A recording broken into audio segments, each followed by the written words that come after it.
Paz de Jeová, paz de Jesus Cristo, paz do Espírito Santo, esteja acima de vocês, são inscritos. Iremos começar o culto nessa madrugada 10/2/2026, 008, 009, isso mesmo, 009, meia-noite e 9 da madrugada de terça-feira, abençoado nesse mês. Culto completo que vai ser, continuando as regiões além.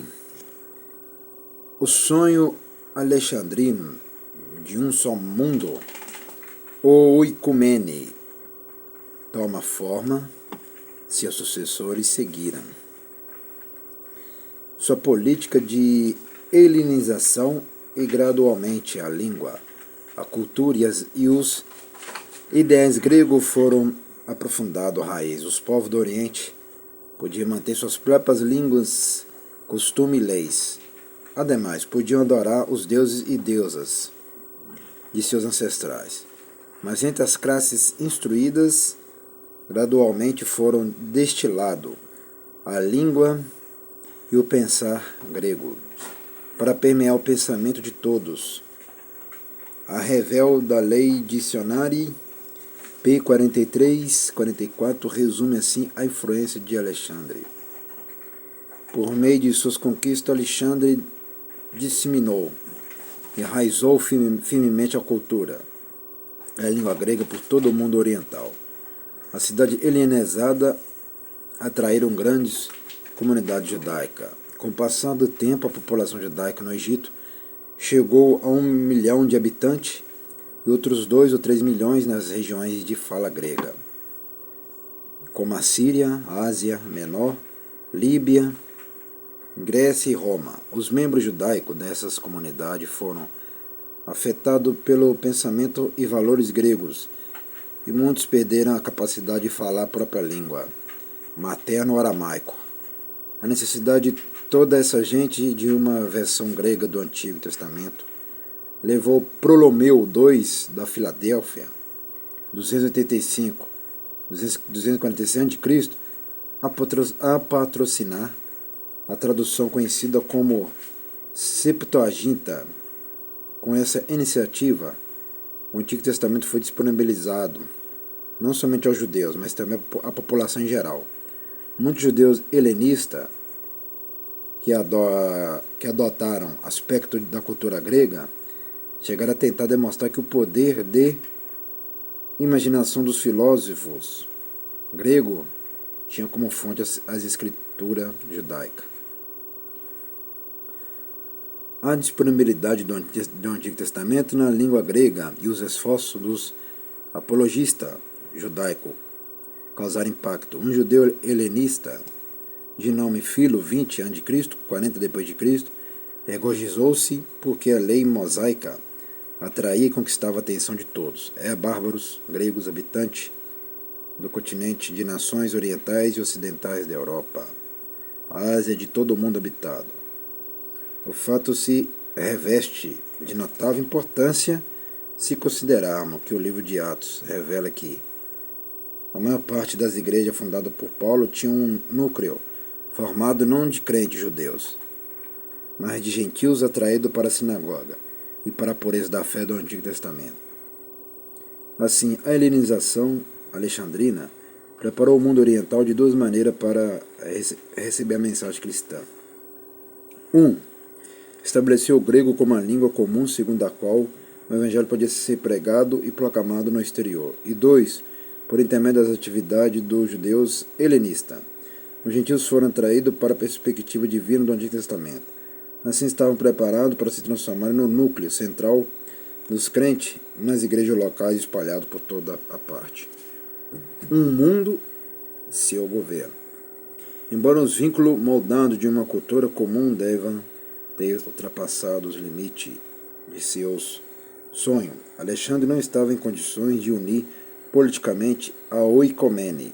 Contudo, quando do nascimento de Jesus em Belém, por mais que a igreja tivesse pressa em compartilhar o evangelho com todos, o mundo era um só, unido por grupos complexos, segundo o modelo romano, legiões, administradores, estrada e legislação romana. O Império Romano era surpreendentemente complexo O século I incluía algo em torno de 54 milhões de pessoas, é muita gente, né? 54 milhões de pessoas é gente demais. Dos quais cerca de 5 milhões eram judeus, aí é muito judeu também, né? 5 milhões de judeus é judeu demais. O império alcançava muitos e diferentes grupos étnicos. Conquanto a legislação romana fosse a lei maior, cada povo estava autorizado a seguir seus próprios costumes e sistema jurídico. Nesse contexto, os judeus do Sinédrio, por exemplo, administravam a legislação do Antigo Testamento, não somente na Judéia, mas também atuavam como corte suprema para todos os judeus. Com frequência enviavam duplas de doutores da lei para qualquer ponto do império, com a finalidade de levantarem questões litigiosas nas comunidades judaicas, embora os impostos romanos fossem relativamente altos. Em contrapartida, os povos por todo o império recebiam muitos benefícios. É provável que o maior de todos os benefícios fosse a paz. O poder romano era supremo, assim os povos vizinhos não se batiam em guerra, no que diz respeito à propriedade. Uma outra vantagem era a enorme mobilidade promovida pelo Império. Não havia fronteiras nacionais a serem atravessadas. Os negociantes não precisavam aprender qualquer língua estrangeira.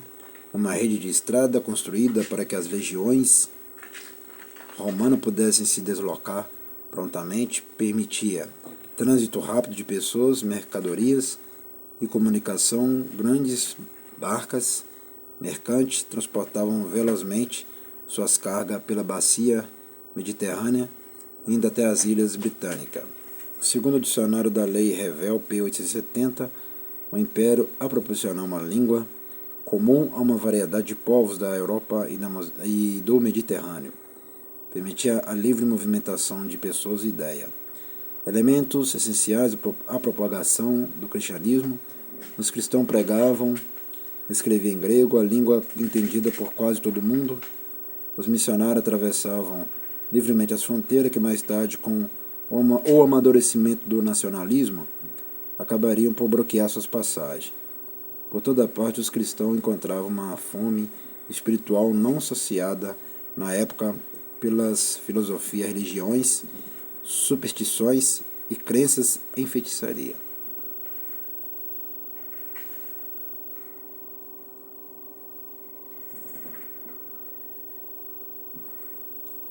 A expansão gradual do poderio romano, que culminou com a instituição de um império unificado por Augusto, é uma evidência da ação de Jeová ao preparar o mundo para o nascimento de seu filho e a propagação do Evangelho.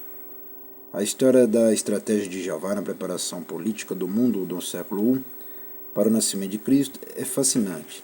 Envolve outra pessoa muito especial, César Otaviano, nascido em 63 a.C., após o assassinato do seu tio, Júlio César, em 44 a.C., Otaviano envolveu-se numa luta civil que acabou por transformá-lo no único governador do Império Romano. Começou a governar em 31 a.C. e em 27 a.C. Recebeu o título de Augusto, venerado, sagrado, por sua iniciativa. Foram debelados piratas e salteadores que infestavam o Império.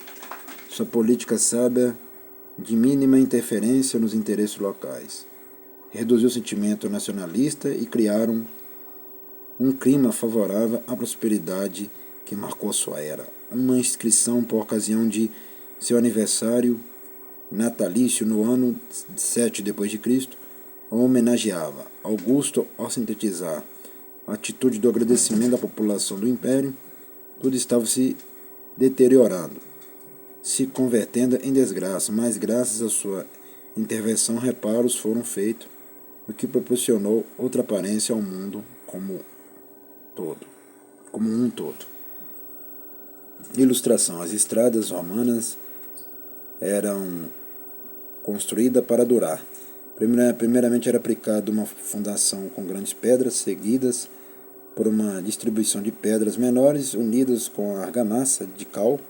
A seguir, uma terceira camada de brita era esparramada sobre a base. A estrada era toda recapeada com blocos de pedras chatas ou de pederneira. As rodovias apresentavam uma ligeira curvatura, com calhas laterais, para escoamento da água da chuva. Ainda hoje existem várias estradas com 60 a 90 centímetros de espessura, construídas no século I. Aqui é a estrada, né? Aí, tá vendo? A estrada até que é bonita, né? Tá vendo? É isso aí na ilustração, mas isso é real e verdadeiro mesmo. Agora vamos agradecer soberano Jeová, a Jesus Cristo, ao Espírito Santo. Te agradecer por este culto completo nessa madrugada 10/2/2026, mês de fevereiro. Abençoa somente os inscritos que eu te peço, os dizimistas e ofertantes, que sempre está ajudando essa obra aí. Amém. Sempre está ajudando esta obra que eu te peço, as bênçãos para eles também. Amém e amém. Todo mundo está ajudando. É isso aí que nós aprendemos, né? Nós aprendemos tudo isso aí, ó. Tudo isso aí nós aprendemos, ó. Até o próximo culto e o próximo vídeo.